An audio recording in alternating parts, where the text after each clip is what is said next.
You're going to be betting on Maccagnan games starting at 11 Eastern before you know it. Nope. WNBA is where I draw the line. That's true. That's as far as I'll go. College football, absolutely not. Our first segment here. So a couple of things. If you are looking for content to consume, one of my favorite things to say, consuming content, just makes you sound educated. Our buddy, Steve, the big guy, went on Mina Kimes' podcast. Is it just called the Mina Kimes podcast? It's like Mina Kimes with Lenny, her dog. Fair. I do a podcast with my dog. No, I'm kidding. But when I heard that, when he said her name, and I was looking at the mean tweets, and I was like, what if these weren't just mean? They were Mina. Well, and Mina did not take the time to learn our last names on. Oh, she didn't? No. I haven't. In fairness, I haven't listened yet. But anyway, so these aren't just mean. These are meaner tweets. But if you don't pronounce it, if you're New Yorker, Mina. Okay. You know what I'm saying? You get it? It's not that funny, but I thought it was kind of okay. Well, let's see what Diesel Johnson says about. We can just cut that part out about our Tampa Bay and he had Dallas Cowboys. Nice things to say. I'm projections. Sure. We had the Dallas Cowboys under. What we talked about on a YouTuber and also on a article. He says Diesel Johnson says I disagree with both of these predictions unless Ezekiel Elliott holds out. That's a great reason. Can I pause for 1 sec? I think a singular point in NFL history is one of the most responsible things for the running game truthers. In 1993, Emmitt Smith held out from the Dallas Cowboys, who were coming off of a Super Bowl win. Mm-hmm. They went 0-2. Yep. Jerry Jones caved, gave him his money, won the rushing title, won the Super Bowl. Because of Emmitt. Vindication. Yeah. They had nothing to do with Michael Irvin or Troy or the defense. And I think Dallas fans think this way. They're like, oh, unless Zeke holds out. Yeah. Mean tweet. This is meaner, though, than the one previous. Okay. I'm going to make this thing work if it's the last thing I do. Alex Calcos. I thought it was Caucas. Well, anyways, his response to our video was just tards, period. Fair. Sam Wooten, this is a good one. You should read this one. George, 2 exclamation points. Dude, comma, you asked really good questions, comma, made really good points. Thank you. Did a great job referring to your fellow co-host. Get this kid with Steve. Wow, what an honor. Every time. Mike and Sam, Steve and George, and Solomon the swing guy. I'm on the bench. I'm not even swing guy anymore. Oh, you hate to see this. You hate to see this.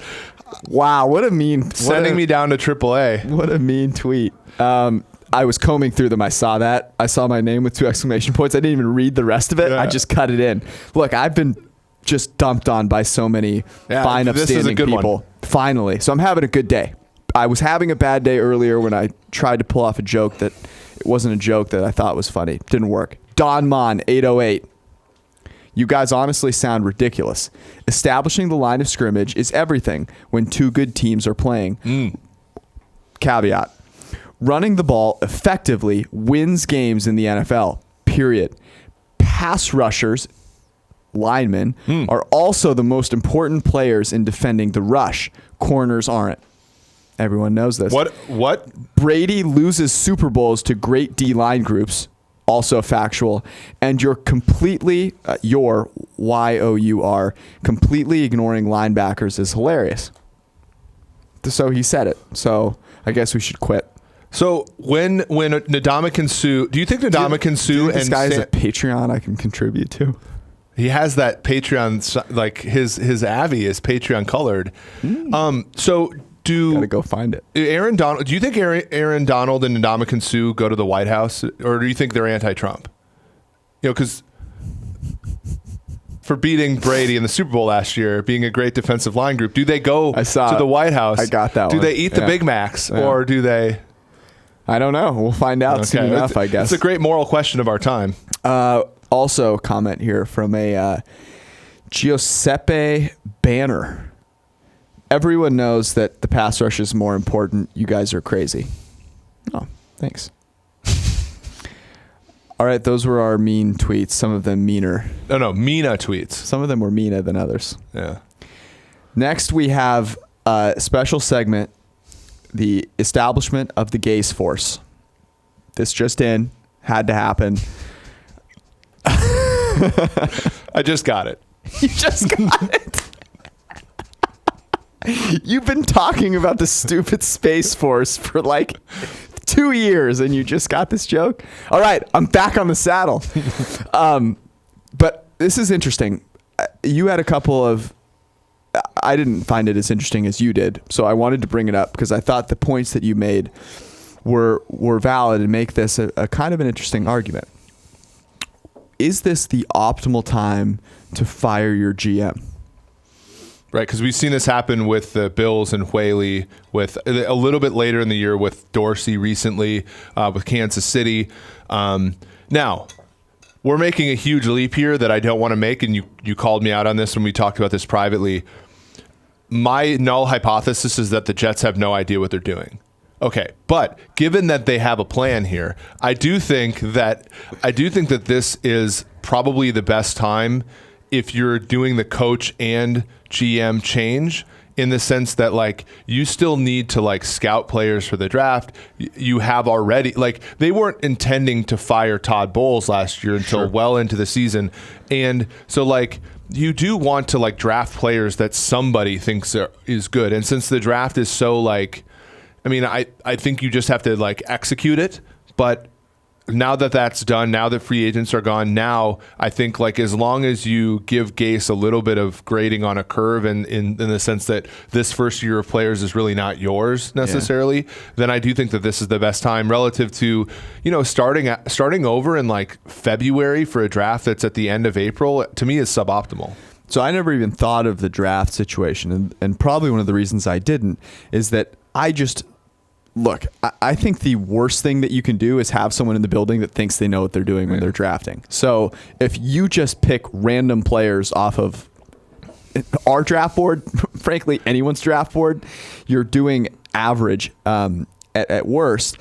And so that didn't even come into consideration for me. I don't think that's that big of a deal. The part that makes this seem suboptimal is now you have a coach that you hired with a different GM. Now, I'm sure ownership really made that call, but now you bring in a GM, and unless it's a perfect match, there's always going to be, and maybe that's what you want. Maybe you want a little bit of like, you know, rivalry tension, but to me, that just seems to be suboptimal. You want those guys in lockstep.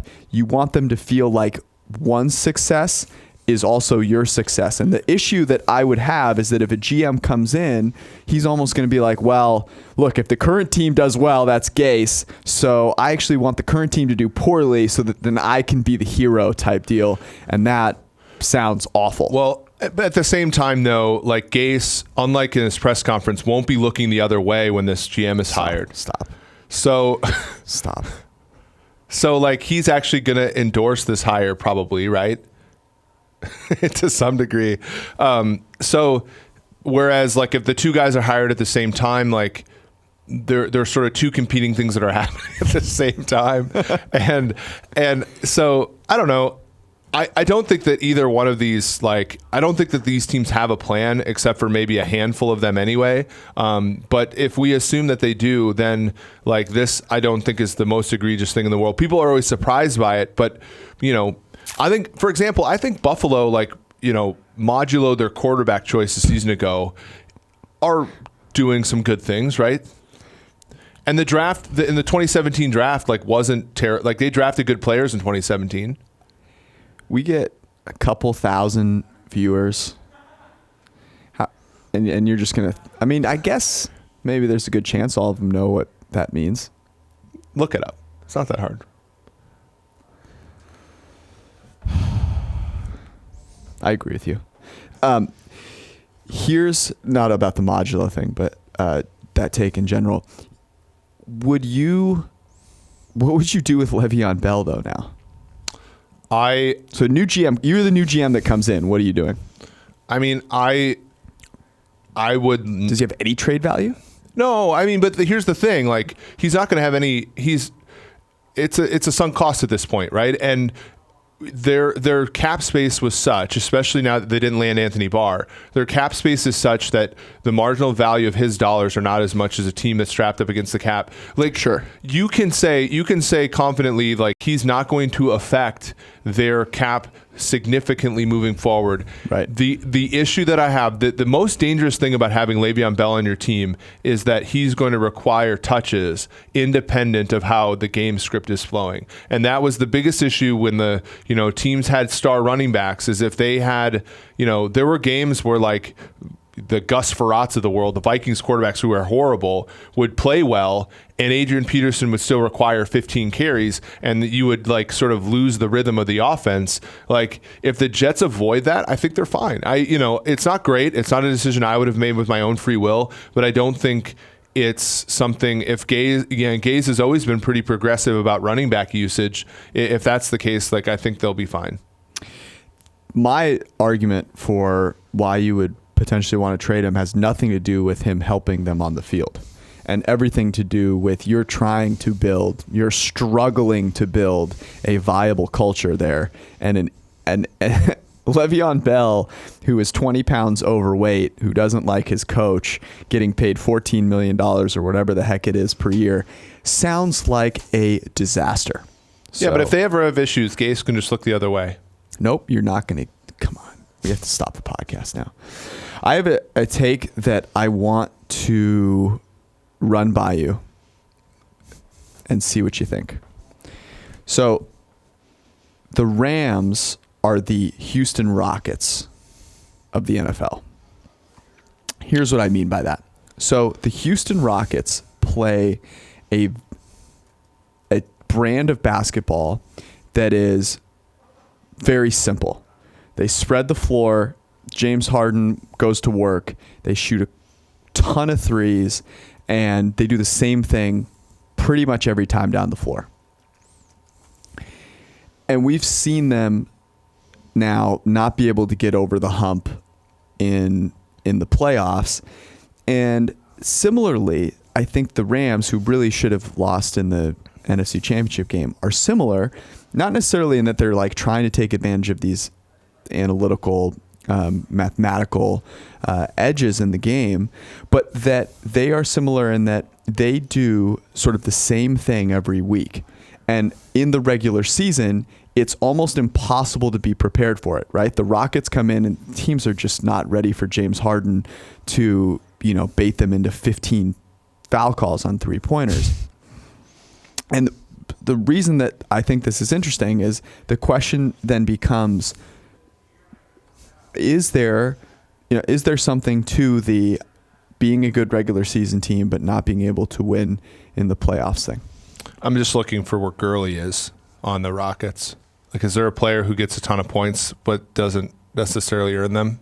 I wasn't making that type of a comparison. Okay. No, the people always made that refrain about the Oakland A's back when they were in the Moneyball phase, winning, except that's baseball where like that doesn't count. Yeah, but basketball is similar in that, like, you do leverage the large samples, right? Large samples of possessions, large samples of games, and the same thing's true with baseball. It's like the skill set necessary to win 100 out of 162 games is different than winning 4 out of 7 a few times. Sure. And the problem is in basketball, everything is really tilted towards the better team.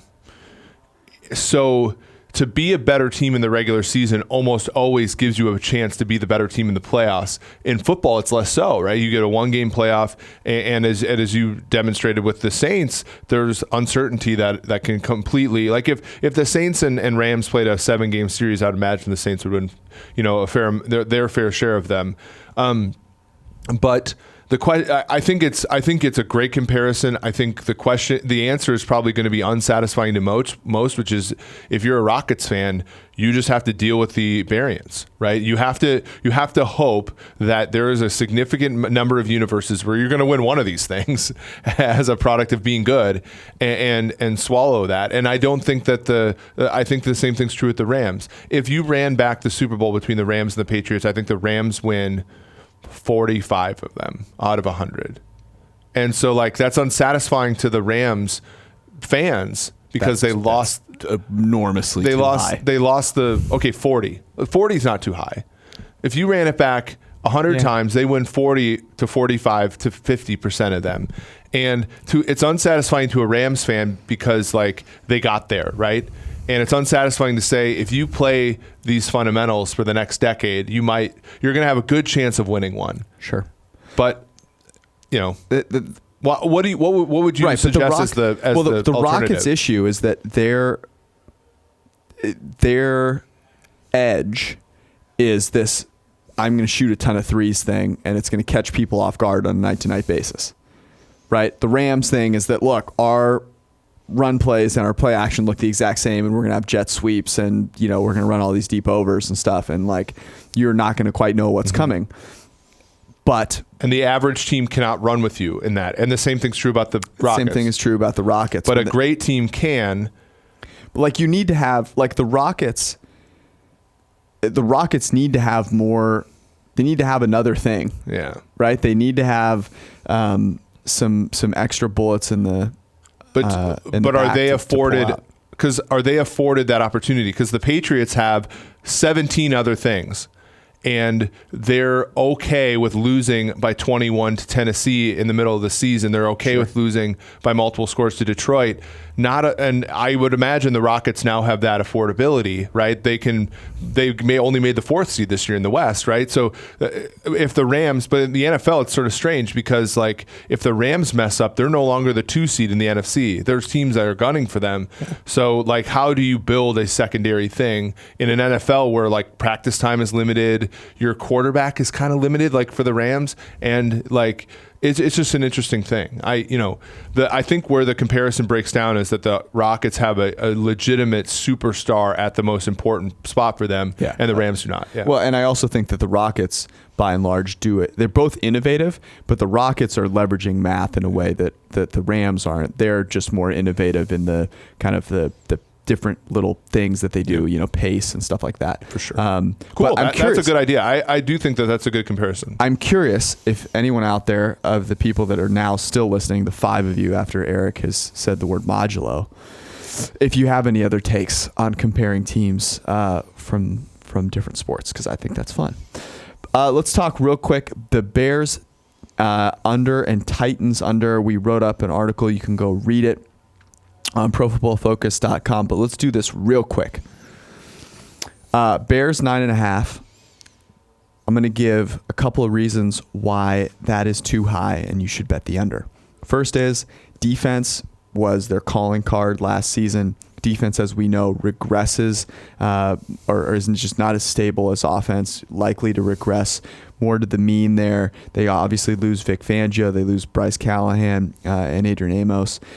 So don't expect that defense to just all of a sudden be back at the top. And then Mitch Trubisky, he led the league in negatively graded plays. We have never seen a quarterback be bottom 5 in negatively graded plays and then have a top 10 offense using EPA per play the following season. Yeah, I think their schedule also offers, there's like 2 packets in their schedule that are extremely hard, a 5-game stretch in October, November, and then the last 4 games of the season. Briefly, Arizona's 8-time Pro Bowl cornerback Patrick Peterson is being suspended for half of 2019. Wow. Performance-enhancing drugs. Wow. Yeah, Gloria high. Wow. That is not great. Yeah, so just for the Cardinals futures that I hold. Yeah, so just a little bit of breaking news there as we record on Thursday afternoon. Let's go quickly to Titans. Under. Yeah, I mean, the thing with the Titans is there's a significant number of simulations where they're the worst team in that division. And people gave us a lot of flack for saying that the South, when we talked about Indianapolis, the South isn't a strong division. I stand by that only because I think Houston isn't as good as people think. I think, Titans are really the one for me. I just don't think they're a great team. And then Jacksonville, there's a ton of places where I think like Tennessee ends up being the worst team in this division. And then in that case, it's hard to get to 8 wins, especially with a quarterback like Mariota. I have nothing more to add. I agree. All right. What do you want to do right now? Should we talk about the Falcons, or should we talk about college power rankings?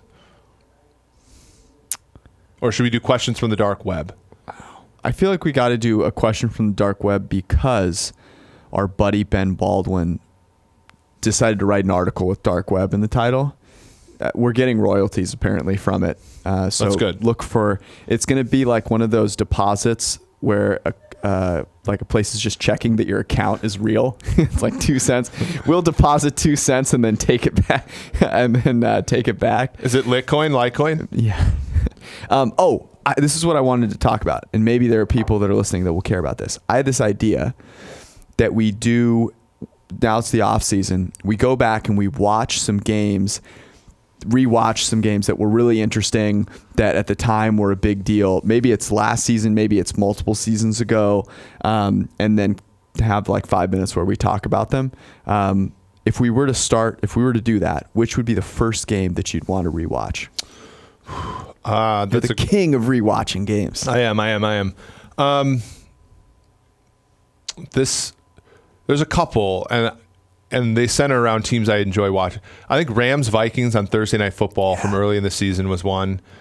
I think that was on my list. Chargers Chiefs week 7, week 16. Yep. It's week 15. Patriots Chiefs Rams. Yep, those are the ones. So we'll pick one next week. Actually, let's pick one now so people can rewatch it and we'll discuss. Yeah, so let's stay away from the Chiefs just because I put them up. Let's do Vikings, Rams, Thursday Night Football. I believe it's week 4. Week 4 or 5. Yeah. Plus, it's early enough in last season where people might forget about it. It was also during Goff's unreal stretch of great play. Cousins played terrific in that game. The Vikings defense played horribly in that game. Bury the lead here. Yeah, so it'll be a good watch. We're going to watch Rams Vikings Thursday night. Go watch it, and then we'll discuss next week. Questions from the dark web. Hit us. Okay, so here's one from Ken Hagen, a loyal listener and great follower. Hey, Eric and George, I have a question from the dark web. Do the Patriots successfully buck analytics by zigging while others zag? For example, defenses build for pass-heavy teams with small wide receivers, so they build run-heavier teams with big wide receivers. Now, I don't think so. I have a strong take on this. You can go first. So I don't think that they buck analytics. I think they use analytics. I don't think it's like this machine learning type approach that we would. They do have some very sharp people that work for the Patriots, but to me, it's exactly what he's saying in the zig versus zag thing. One of the key examples Belichick gave when he was starting out as the coach of the Patriots was in early 2000s. I think there was exactly 1 or 2 teams that ran a 3-4, and as such, Ted Washington was a nose tackle who was extremely undervalued on the market, and so they were able to get Ted Washington for really cheap and play him at nose if they switched to a 3-4 defense, and then they did that. And that was it just showed that he is constantly looking at the value matrix and how folks are valued, undervalued, and then adjusts his the year they got Hernandez and Gronk, the year they got Moss. They switched from inside receiver team to an outside receiver team. I do think that they very much look at the league as a whole and try to look at undervalued assets by sort of emphasizing things differently. Bucking analytics is the wrong way to put it. They're leveraging math by making decisions that take advantage of whatever weakness the defense presents or the offense presents. And they do it on a game-to-game and sometimes a series-to-series or a play-to-play basis. And that's why they are so successful. The best example of this is from the Super Bowl, I think. That last offensive or that touchdown drive that they had in the fourth quarter where they come up in 22 personnel and they go 5 wide. The ability to zig and zag within a game or within a series is what I think makes them so successful. And you can't just show up on game day and do that. You have to prepare to play that way. And they do a great job of that by finding players that fit certain, certain schemes, certain things that they want to do with them, and then they know what they can do, and they put them in those situations. So I do think that's a very interesting question. The Patriots obviously do a great job. Let's save this next question from the dark web for next week because it is a good one. Real quick, college power rankings. I do not care, so why don't you list them off and then we'll move on. Yeah, so as George says, I'm the one that likes college, and so I'm the one that does some of this. And so I finished our algorithm for this year for college power rankings, and it's interesting because I sort of looking at various places where we differ. We have Clemson 1, Alabama 2, Ohio State 3, I think LSU, then Georgia. I think those 3 out of the first 5 sort of vary from analyst to analyst. You don't care. So here's the thing. Like my goal. So I've gotten George to care about a few things. Kepka birdie. Let's go. Kepka birdie. WNBA. George is a fellow WNBA follower like me now. But college football is going to take some work. But we'll get you. The thing I like about this is that we use PFF grades. Back tested, looking at at the college level, sort of what wins games, and it's a little bit different than the NFL. So the algorithm's a little bit different, but then we do some pretty interesting regressions to sort of get ourselves to where they're at now. I think we're a little high on Notre Dame. I think we're a little low on Georgia, but Clemson and Alabama. Clemson does appear to be the class of college football currently, and I don't see that changing anytime soon. I couldn't agree more. In fact, I might actually watch a couple of Clemson games because they have a quarterback that isn't a disaster. That is true. You like good football. You despise bad football, and hence you don't like college football. I can already tell you the teams that I'll watch this year. I'll watch Clemson. I'll watch Alabama. Oregon. I'll watch Oregon. And I'll probably watch Oklahoma because I'm just really intrigued. Well, Jalen Hurts is going to be interesting. I wonder, what we're going to be thinking of him after a year with Oklahoma. First round pick. Or first overall pick. All right, it's time. It's time for the Falcons. Our Atlanta Falcons. We have to exercise the demons here. So for anyone that has not been with us since the time that we were really, really, really bad at podcasting, now we're just we're very good now. Marginally terrible. Very good. The reason that they are our Falcons is that the Falcons have always been a team that they have a lot of very good players on the offensive side of the ball in very important positions that have performed very well, that have graded incredibly well. And so oftentimes our algorithm has liked them, whether it be against the spread or for a season. And so we have found ourselves beating the table for the Falcons many times. And because it is a small sample size sport, things have not always gone our way, but we will be undeterred. I currently own Atlanta 33-1 to win the Super Bowl. So their current over-under's 9, but to bet the under's -135. For once, we are sort of with the market here. Our win total for them is 8.28, firmly in second place in the NFC South, where they finished last year. They finished second. The year before, they finished third. They were 7-9. We had them at 9.49 last year. Mm-hmm. But at we were 2-4 picking their games. I think that the toughest one was, we backed them against New Orleans, overtime loss. We had the over against the Giants, was terrible. But then they gave us this modicum of hope, right? They started 1-4. Yep. They went to Washington. We had them +1.5. They beat the brakes off of the Redskins, and they're 4-4. Oh my God, I was so back in the saddle. So then the following week they went to Cleveland and they were a little shy of a touchdown underdog. That's where it ended. And they lost outright. Then at home against Dallas, they started a stretch of games where they refused to score touchdowns in the first half. Dallas played like crap. They played like crap. -3. They lost outright to Dallas. And then lastly, and this is what's great about a dysfunctional relationship, is in week 17 last year, we had the Falcons -1 at Tampa. They got down 17-0. Came back and won on a made field goal. So we're going back. Yep. We're going back to the well somewhat with them going into this season because they allowed us to finish 2-4 picking their games.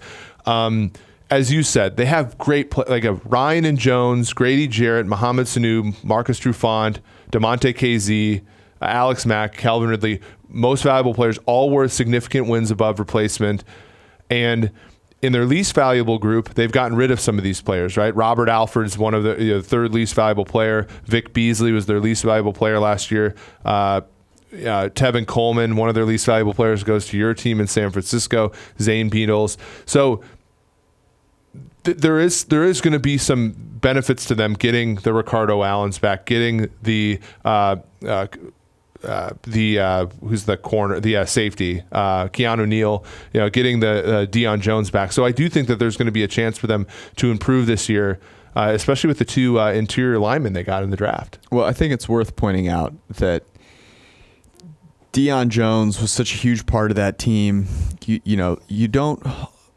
You say a guy's a win above replacement. It doesn't always manifest itself. It doesn't manifest itself in one game always, right? Like those win shares can happen in the worst, situations for your team and can cause you to have this landslide of a season. And that to me is what happened here, right? That their season was dictated by these two slides. They have that tough game against Philly. They come back and win against Carolina. And the New Orleans-Cincy games, to me, summed up their season. They fought, and then it just didn't matter because their defense could not hold, right? They lose to New Orleans in overtime. They then lose to Cincy 37-36. Like, those two games, I think, broke their spirit a little bit. And then we just, they beat Tampa Bay and New York and Washington. They all sucked. So, to me, that was the story of their season, and that Deion Jones, that first game where they lost all those players, takes a team where you're like, yeah, they could win 9.5 games, to be like, well, they're a team that probably is going to win 7.5 games. The nothing better encapsulated the Atlanta Falcons season. Like, we didn't have this as an official pick, but I knew Green Line was on the side of Tampa +3 in Atlanta, and that was a game where Atlanta won by 5, but only because Tampa missed 2 PATs. And then Matt Bryant hit a 57-yard field goal to put him up 5 while having like a torn quad, and and then Tampa tried that like rugby play and almost scored. And it's just like the Falcons were just so hard to predict last year, and I think going into this, and again, it's a lot of because of the things that we said. Offense, they're 4th in EPA per play, 3rd in passing game EPA per play, but they struggled in the red zone most of the time, right? So they weren't able to capitalize on that. On defense, they were 29th overall in EPA allowed, 25th against the pass, 29th against the run. The defense really did hemorrhage a lot of the sort of yardage and the points that we saw a season ago because of the injuries. And so hopefully when they get those guys back, they can get sort of back to the middle of the pack. 2 new play callers, Dirk Cutter. Dan Quinn goes back to calling plays for the defense. It'll be interesting to see. I think that Cutter did a good job at times for Tampa Bay, but in many ways he was overshadowed by Todd Monken the season ago, who really got a lot out of that Tampa Bay offense despite some poor play from the quarterback at times. Okay, here are the things that we need to talk about. You mentioned the new play callers. Let's start on offense. The idea is that Sark is the problem. I think that is a real bold statement given, look, they were 3rd in passing EPA per play. They were, what is it? I think they were 4th overall, but 5th and 7th on early downs. I mean, they were a top 10 offense on EPA per play, right? Yes. In the red zone, they were at times decent, at times a disaster. But those plays are, the minority by a huge margin. So, like, if you're going to judge Sark because they kind of sucked in the red zone in a couple of games, that's a really small part of the season that you're going to judge them on. That to me is a little rough. And you bring in Dirk Cutter, who, like, I don't think that's necessarily some upgrade here. So the real question to me is, okay, it's probably a wash. I don't think you're actually getting that much better on offense.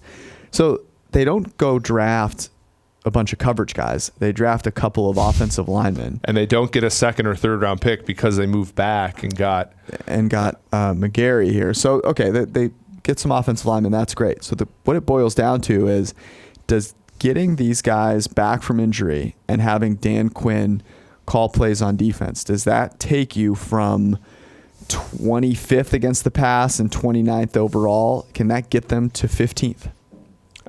Right. And so what did we see with them in 2016 and 17? What we saw is an offense that controlled the ball, controlled pace, and we saw a defense that was more or less healthy, right? Sure. We saw the opposite a season ago in that a lot of some more turnovers than you would expect at times. You saw field goals that should have been touchdowns. And much like we talk about with the Bears and the Jaguars before them, like offense and defense, sort of like the way in which a game script goes affects very much the two units. And so if the Falcons offense can capitalize on drives, get ahead, then I do think that the defense is better. If they can control the clock, and I'm not saying by running the football, but more by completing short passes and scoring points, then I do think that the defense will improve. But again, they leave themselves open in many ways to what that happened last year, which is why we think coverage is more important than pass rush. If a guy or two gets hurt in coverage, you're screwed, right? And with the Falcons, you saw three guys, Jones, Neal, and Ricardo Allen, all get hurt. So essentially, much like for almost every team in that sort of 6 to 10 win band, luck is going to be a big factor for them. Yeah, it was nice. They were more aggressive on some 4th and shorts. On their side of the field. I think they've got to press that advantage a little bit, right? Take more shots with your really good offense to hold on to the ball, because, what are field goals doing for you at this point, given the state of the defense? It's tough because I'm a big proponent of, if you know what you're doing on defense from a coaching perspective, you can make players that might look like a disaster be average, and that can do a lot for you. So I'm holding out a little bit of hope there that Dan Quinn is the missing piece, though it's tough because I always feel like you never have enough coverage players, and they didn't invest there, and they literally saw last season what happens when you don't have enough coverage players. So that's tough. Here's a question. Would you pick any other wide receiver over Julio Jones? I would. I think Julio's great. For one season. Who would it be? DeAndre Hopkins. Okay. Julio's fantastic, and there's so much I appreciate about his game, and but I see it as a Randy Moss, Terrell Owens comparison. Interesting. So I think Julio. Right, I have nothing bad to say about Julio. I just think DeAndre Hopkins is slightly better and different in a good way.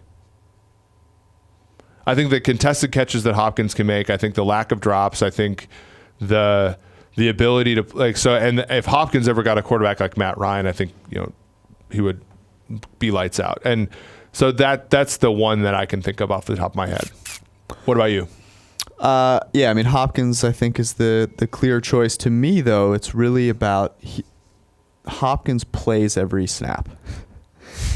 My biggest frustration with Julio Jones is that there's like a couple third downs where Julio's not in the game, or it's a second down, Julio's not in the game. It's like, okay, well, why? Well, he's very T.Y. Hilton in this way, right? The T.Y. catch a ball, tackle, come up lame, go out of the game, come back in. Yeah. So then, second, who would you take? In the league right now, so Antonio Brown was in the conversation until recently, but I don't think he is anymore. Neither are the Vikings receivers by themselves. There's a case that can be made for Juju Smith-Schuster, I think. Just the versatility there. Over Michael Thomas? And then Michael Thomas is the one that is another one. Yeah. I'm taking Julio second, and I think it's a question of Antonio Brown or Odell after that. To me, the other I think Michael You can't Thomas go wrong with any of those names. Sure. I think Michael Thomas is fantastic. It's hard, though, because Drew Brees is so exceptional that, it's hard for me to put him over an Odell Beckham Jr., who's been amazing with Eli Manning, for example. Do you have faith in our Falcons this year? I'm not going to invest anything on them this year. Oh, really? I'm a lone soldier. Hold on. Season long. Okay. Week 1 against the Vikings, they were +4, -110 in the Metrodome. This is right up your alley. In the Metrodome. This is right up your I think alley. that should be more like +3. So week 1, if you want to take a shot, I think the season long stuff, I think the Super Bowl, we have about a 3% chance for them to win. We have them about 8.5 wins, so the under on 9 is not a good bet, but the over isn't either. But I think week 1 against Minnesota, I sort of want to see. I like them at +4. Second toughest schedule behind the Houston, not Rockets. The Astros. Not the Rockets. All right, that was our show. Next week, we're going to talk Vikings, Rams on Thursday. Oh, wait, we've forgotten. You're right. I waited all week for this particular segment. That's right. The stories from the Cincy Y. This has been a very popular segment. Now, I have a great story for you, but you actually are the topic of the very first story, which is this morning we went to the gym. We're doing our Thursday swim, and you forgot shorts. You had to borrow shorts, but you did not forget your coffee mug, which you brought with you. You still have it here. You brought with you to the gym. So you walk into the gym with a coffee mug. I did. And then because you just left it on the towel rack in the the locker room and then picked it up on your way out. I did this mostly to create a PFF forecast story. There you go. Okay, so you ready for my story? Yep. All right, so this story does not come from the YMCA. I haven't had many issues at the Y lately, actually. But every evening, I go to the gym at my apartment. Okay. And I get a little workout in there. You work out twice a day. I do. Mostly because it's time-wise. Try to be efficient here. Mm-hmm. And my workouts there are pretty short, so it's not really a big deal if people are in there abusing themselves in whatever way. But the nice thing about the gym in my apartment is that it's got a big open space. So, there's plenty of room for a couple people that come in and do weird yoga stretching things, but not really. So there's space for them. Well, last week I'm in there minding my own business. And a entire cheerleading team enters the gym. They're about an average age of 7. They have pom-poms. They have a boombox.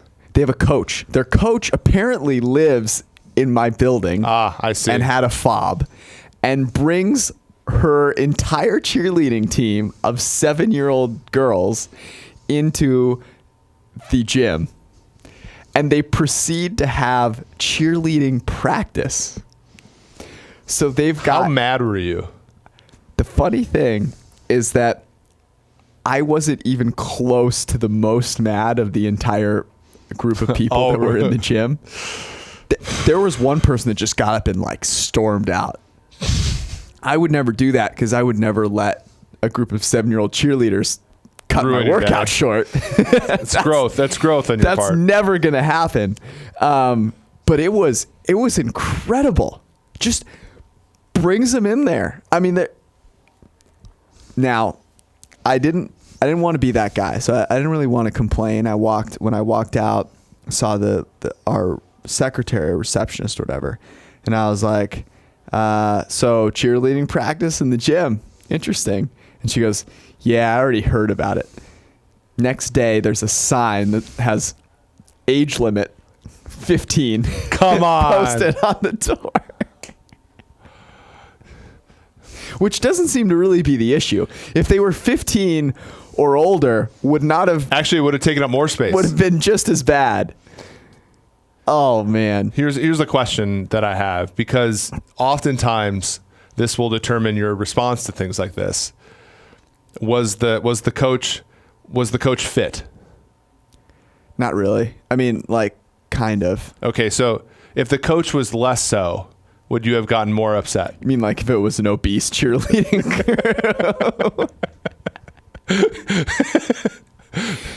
No, I would have. That's growth. I would not have been more upset. It is growth. I would have. The fact that there were other people to the right of you on the pissed off distribution was incredible. I did not expect shows to be the most you pissed off. how ridiculous. The best part is, but they were taking part in an athletic endeavor. But that's not even. This was the biggest joke of a cheerleading group that I've ever seen. There was were they rooting for the Bengals done. Or what? It was basically a bunch of 7-year-old girls listening to Justin Bieber songs, holding pom poms, and the best part was that each of them had a water bottle that they brought and they set up along the barbell rack. So that if you wanted to grab a couple of barbells, you basically had to zigzag in between you had to be Belichick. You had to bottles. zig and zag through there. It was crowd. They're like running back and forth to grab water, like scurrying under people. It's the only time you ever smiled and said running back. That's our show. We'll be back next week. See you guys.